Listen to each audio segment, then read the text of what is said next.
नमस्कार भाइयों बहनों, जय हिंद। चलिए जानते हैं आज की देश और दुनिया की तमाम सभी बड़ी खबरों को विस्तार से। तो इस वीडियो को लास्ट तक जरूर देखते रहिए और इस चैनल को सब्सक्राइब कर बेल आइकन को दबाना ना भूलें। आईआईटी पास युवाओं के लिए नॉर्थ सेंट्रल रेलवे ने निकाली बम्पर भर्तियां, ऐसे करें अप्लाई। पीएम मोदी ने देश में लॉन्च की ई-रूपी सेवा, कैशलेस पेमेंट को मिलेगा बढ़ावा। एसबीआई समेत इन बैंकों ने बंद किए लाखों ग्राहकों के खाते, कहीं आपका खाता भी इस लिस्ट में तो नहीं, जानिए। डेल्टा प्लस वेरिएंट पर भी असरदार है कोवैक्सीन, आईसीएमआर की स्टडी में हुआ खुलासा। पंजाब में सभी कक्षाओं के लिए कल से खुले स्कूल। टोक्यो ओलंपिक्स में भारत की जीत पर सीएम अमरिंदर सिंह ने लिखी ऐसी बात कि मच गया बवाल। भारतीय हॉकी टीम मेडल से एक कदम दूर, 1972 में पहली बार बनाई थी सेमीफाइनल में जगह। कोरोना की दूसरी लहर की सटीक भविष्यवाणी करने वाले एक्सपर्ट्स बोले, देश में इसी महीने आएगी कोरोना की थर्ड वेव। वैक्सीनेशन में उड़ीसा ने बनाया रिकॉर्ड, 100% टीकाकरण करने वाला देश का पहला शहर बना भुवनेश्वर। 5 अगस्त को यूपी जाएंगे प्रधानमंत्री नरेंद्र मोदी, 9 मेडिकल कॉलेजों का करेंगे लोकार्पण। अब तक 132 देशों में फैल चुका है कोरोना का डेल्टा वेरिएंट। पिछले एक सप्ताह में दुनिया में सामने आए 40 लाख से ज़्यादा नए मामले। आगे बढ़ने से पहले यदि आपने अभी तक इस वीडियो को लाइक नहीं किया है तो लाइक कर दीजिए और इस चैनल को सब्सक्राइब कर बेल आइकन को दबा दीजिए। चलिए जानते हैं महत्वपूर्ण खबरों को विस्तार से। आईआईटी पास युवाओं के लिए नॉर्थ सेंट्रल रेलवे ने निकाली बम्पर भर्तियां, ऐसे करें अप्लाई। नौकरी की तलाश कर रहे युवाओं के लिए नॉर्थ सेंट्रल रेलवे की तरफ से अच्छी खबर है। रेलवे ने अप्रेंटिस के 1664 पदों पर भर्तियां निकालकर आवेदन मांगे हैं।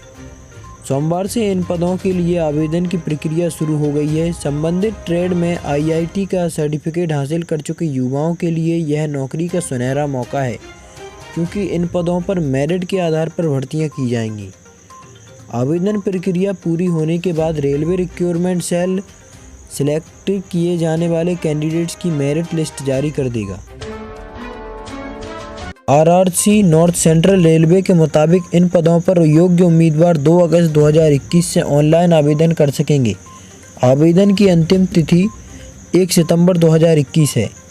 रेलवे के अनुसार हाई स्कूल में 50% अंक और संबंधित ट्रेड में आईआईटी पास कर चुके युवा इन पदों पर आवेदन कर सकते हैं। आयु सीमा की बात करें तो 15 साल से लेकर 24 साल तक के उम्मीदवार इन पदों पर आवेदन करने के योग्य हैं। पीएम मोदी ने देश में लॉन्च की ई-रूपी सेवा, कैशलेस पेमेंट को मिलेगा बढ़ावा। प्रधानमंत्री मोदी ने देश में ई-रूपी सेवा की शुरुआत की। इसका उद्देश्य कैशलेस पेमेंट को बढ़ावा देना है। ई-रूपी को national payments corporation of India ने अपने यूपीआई प्लेटफॉर्म पर वित्तीय सेवा विभाग, स्वास्थ्य एवं परिवार कल्याण मंत्रालय और राष्ट्रीय स्वास्थ्य प्राधिकरण के सहयोग से विकसित किया है। पीएम मोदी ने कहा कि आज देश डिजिटल गवर्नेंस को एक नया आयाम दे रहा है। ई-रूपी वाउचर देश में डिजिटल ट्रांजैक्शन को, डीबीटी को और प्रभावी बनाने में बहुत बड़ी भूमिका निभाने वाला है। उन्होंने कहा कि सरकार ही नहीं, अगर कोई सामान्य संस्था या संगठन किसी के इलाज में, किसी की पढ़ाई में या दूसरे काम के लिए कोई मदद करना चाहता है तो वो कैश के बजाय ई-रूपी दे पाएगा। एसबीआई समेत इन बैंकों ने बंद किए लाखों ग्राहकों के खाते, कहीं आपका खाता भी तो इस लिस्ट में नहीं। बता दें, बैंक में खाता रखने वालों के लिए बड़ी खबर है। अगर आपका भी देश के सरकारी बैंक एसबीआई समेत कई प्राइवेट और सरकारी बैंकों में खाता है तो आपके लिए यह ज़रूरी खबर है। बैंक ने लाखों चालू खाते बंद कर दिए हैं, जिससे लोगों को काफ़ी परेशानी का सामना करना पड़ रहा है। माना जा रहा है कि सिर्फ स्टेट बैंक ने करीब 60,000 ग्राहकों के अकाउंट बंद कर दिए हैं। बता दें, बैंक ने इन खातों को रिजर्व बैंक के निर्देश पर बंद किया है। अंग्रेजी के अखबार इकोनॉमिक्स टाइम्स में छपी खबर के मुताबिक करंट अकाउंट बंद हो जाने से कई छोटे कारोबारियों को परेशानी का सामना करना पड़ रहा है। आपको बता दें, अगर ग्राहक ने किसी दूसरे बैंक से लोन लिया है तो बैंक इन ग्राहकों के चालू खाता नहीं खोल सकते हैं। आइए आपको आरबीआई के इस नए नियम के बारे में बताते हैं।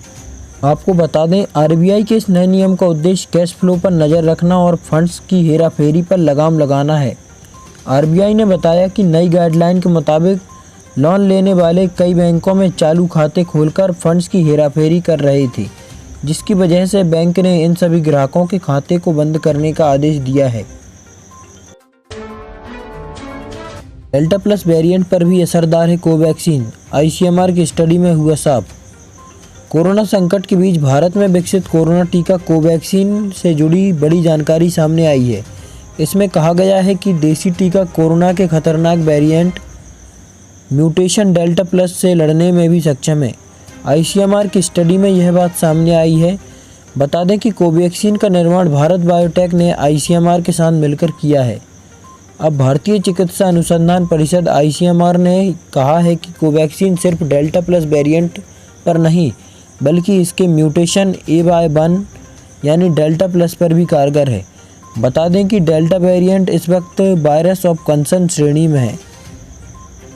डेल्टा वेरिएंट को लेकर कई देश चिंता में हैं। WHO द्वारा कोरोना वायरस के 8 वेरिएंट को अलग अलग कैटेगरी में रखा गया है। कोरोना की दूसरी लहर की सटीक भविष्यवाणी करने वाले एक्सपर्ट बोले, देश में इसी महीने आएगी कोरोना की तीसरी लहर। देश में कोरोना की दूसरी लहर की सटीक भविष्यवाणी करने वाले विशेषज्ञों ने तीसरी लहर की भविष्यवाणी कर दी है। रिसर्च में कहा गया है कि इसी महीने यानी अगस्त के दूसरे तीसरे हफ्ते के बीच ही कोरोना के मरीजों की संख्या बढ़नी शुरू हो जाएगी। विशेषज्ञों के मुताबिक यह तीसरी लहर की शुरुआत होगी, जो इसी साल अक्टूबर में रोजाना 1 से 1.5 लाख नए मरीजों तक पहुंच जाएगी। इस दौरान थर्ड वेव पीक पर होगा। ब्लूमबर्ग की रिपोर्ट के मुताबिक कोरोना को लेकर यह ताज़ा भविष्यवाणी एक्सपर्ट्स ने मैथमेटिकल मॉडल पर की है। रिसर्च में IIT हैदराबाद और कानपुर के मधु मुकुल, विद्यासागर और मनेंद्र अग्रवाल शामिल थे।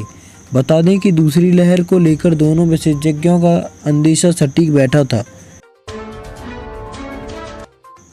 वैक्सीनेशन में उड़ीसा ने बनाया रिकॉर्ड, 100% टीकाकरण करने वाला देश का पहला शहर बना भुवनेश्वर। उड़ीसा का भुवनेश्वर शहर 100% वैक्सीनेशन करने वाला देश का पहला शहर बन गया है। यानी यहां 18 साल से ज़्यादा उम्र के सभी लोगों को वैक्सीन के दोनों डोज लग चुके हैं। साउथ ईस्ट भुवनेश्वर के डिप्टी म्युनिसिपल कमिश्नर अंशुमन रथ ने ANI को बताया कि हमने लगातार वैक्सीनेशन ड्राइव चलाई। 100% वैक्सीनेशन का लक्ष्य पहले ही तय कर लिया गया था। रिकॉर्ड के मुताबिक भुवनेश्वर में 18 साल से ज़्यादा उम्र के 9 लाख लोग हैं। इनमें 31,000 health care worker, 33,000 frontline worker हैं। 5,17,000 लोगों की उम्र 18 से 44 साल के बीच है। 3,25,000 लोग 45 साल से ज़्यादा उम्र के हैं। सभी का टीकाकरण हो चुका है। अंशुमन रथ के मुताबिक भुवनेश्वर में अब तक 18,16,000 वैक्सीनेशन डोज लगाए गए हैं। ऐसे लोगों की संख्या बहुत कम है जिन्हें एक भी डोज नहीं लगा। इसके अलग अलग कारण हैं, जैसे कुछ लोग आसपास के जिलों में यहाँ काम करने आते हैं। गर्भवती महिलाओं को वैक्सीन का डोज देने पर रथ ने बताया कि उन्हें पहला डोज दिया जा चुका है। दोस्तों, आपको ये वीडियो कैसी लगी हमें कमेंट करके बताइए और इसी तरह की और वीडियोस देखने के लिए हमारे चैनल को सब्सक्राइब कीजिए और दोस्तों इस वीडियो को लाइक करना ना भूलें।